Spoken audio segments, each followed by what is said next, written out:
The first time in over half a century, we're going back to the moon. This is the story of Artemis II, a mission that isn't just about visiting, it's about figuring out how to stay. And this quote from NASA Administrator Bill Nelson, it just nails it. This isn't about planting a flag and coming home. Artemis II is that first, crucial step toward building a real foothold in deep space. You know, a launch pad for even bigger dreams.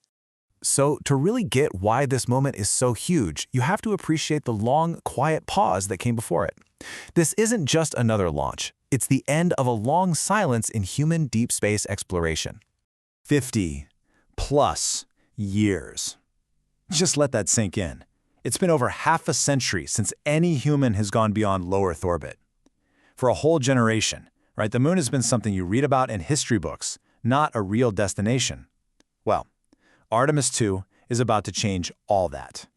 On April 1st, 2026, that long wait is scheduled to be over.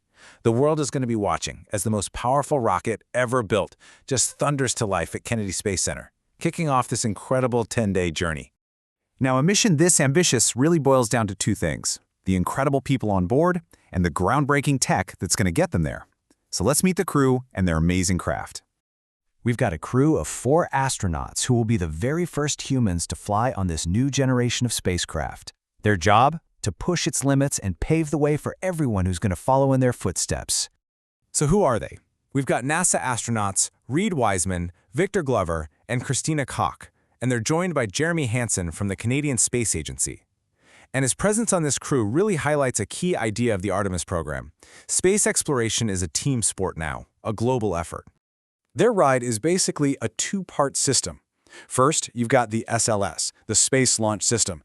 That's the muscle, the raw power to just break free from Earth's gravity.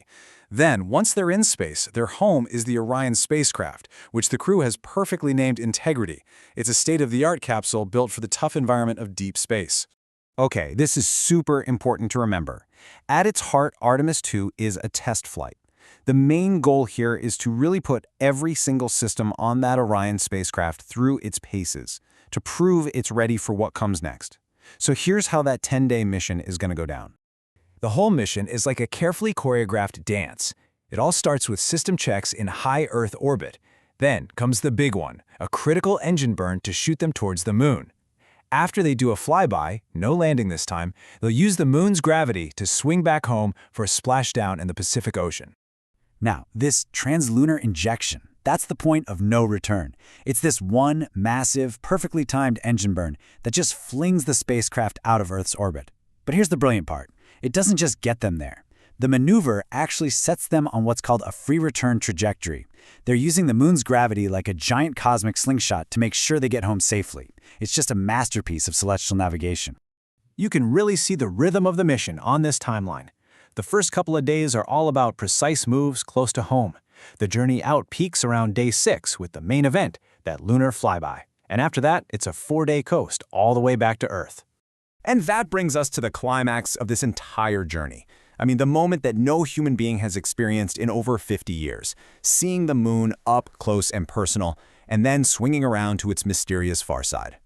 So, what is the big deal? Why is this flyby so much more than just a scenic detour? What makes this particular view so important, both scientifically and, historically?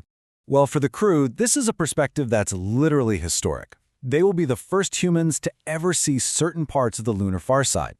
The secret sauce here is the lighting.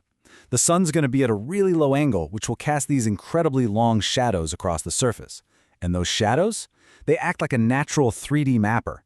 They'll reveal the true shape of the terrain, the depth of craters, the sharpness of ridges, giving us critical data we need to pick safe and scientifically juicy landing sites for future missions.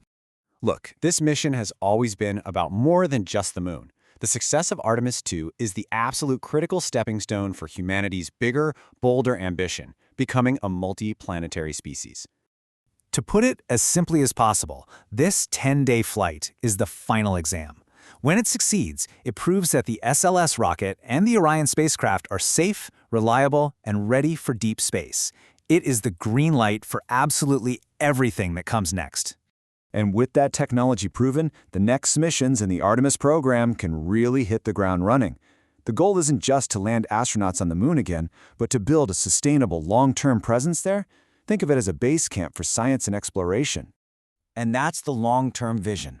See, the moon isn't the final destination. It's the ultimate training ground. It's where we're going to learn to live and work off-world, developing all the tech and the expertise we're going to need for those first human footprints on Mars. Artemis II is so much more than just one mission. It is the start of a journey that could define our century. It's a single test flight that unlocks the door to the moon, to Mars, and to whatever lies beyond. The next giant leap has officially begun. The only question left is, where will it take us?